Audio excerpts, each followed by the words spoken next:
आज की कहानी सरहद पार से आई है। ये कहानी है दो इंसानों की, रवि और शांति की। कहानी की शुरुआत होती है 28 जून से। जैसलमेर बॉर्डर के पास भारत पाकिस्तान सीमा से 12 किलोमीटर अंदर एक गांव है, साधेवाला। रेत से घिरा ये इलाका पूरी तरीके से रेगिस्तान है। वहां से एक चरवाहा गुजर रहा था, तभी उसकी नजर दो लाशों पर पड़ती है। एक लड़का और एक लड़की होती है।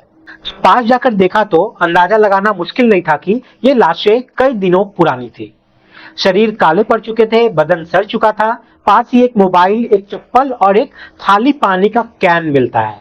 और उस कैन पे वो लड़के और लड़की दोनों के जो होंठ थे वो चिपके हुए थे। चरवाहे ने गांव में खबर दी। गांव वाले आए और पुलिस को बुलाया गया। जब पुलिस पहुंची तो जांच शुरू होती है।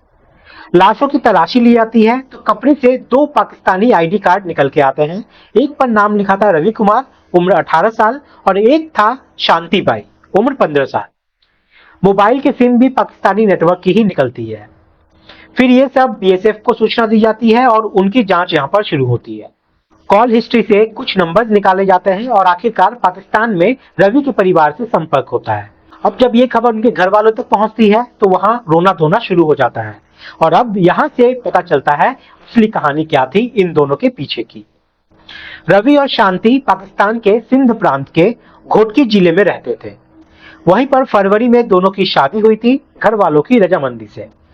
शादी के बाद शांति ने रवि से एक ख्वाहिश जताई कि मैं इंडिया जाना चाहती हूँ, अपने रिश्तेदारों से मिलना चाहती हूँ। रवि ने वादा किया कि तुम्हें मैं इंडिया लेकर जरूर चलूंगा।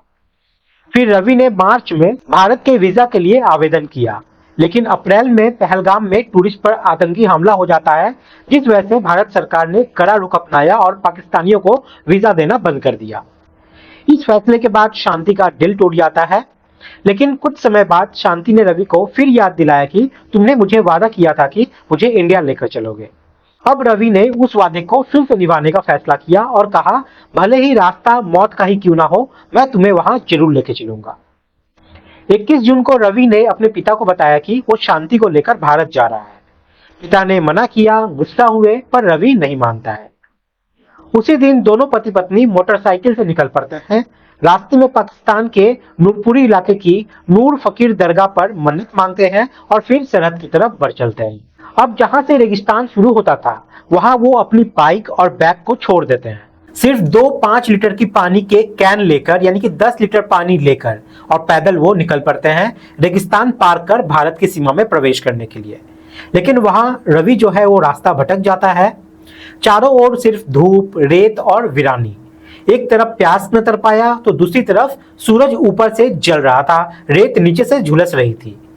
10 लीटर पानी यहाँ पर खत्म हो जाता है और 28 जून को 12 किलोमीटर भारत के अंदर उनकी लाशें मिलती है, एक दूसरे के पास और एक दूसरे के साथ। और वो कैन जिसके मुंह से दोनों के होंठ अब भी चिपके हुए थे। पोस्टमार्टम रिपोर्ट साफ कहती है कि इनकी मौत भूख से नहीं बल्कि प्यास से हुई थी।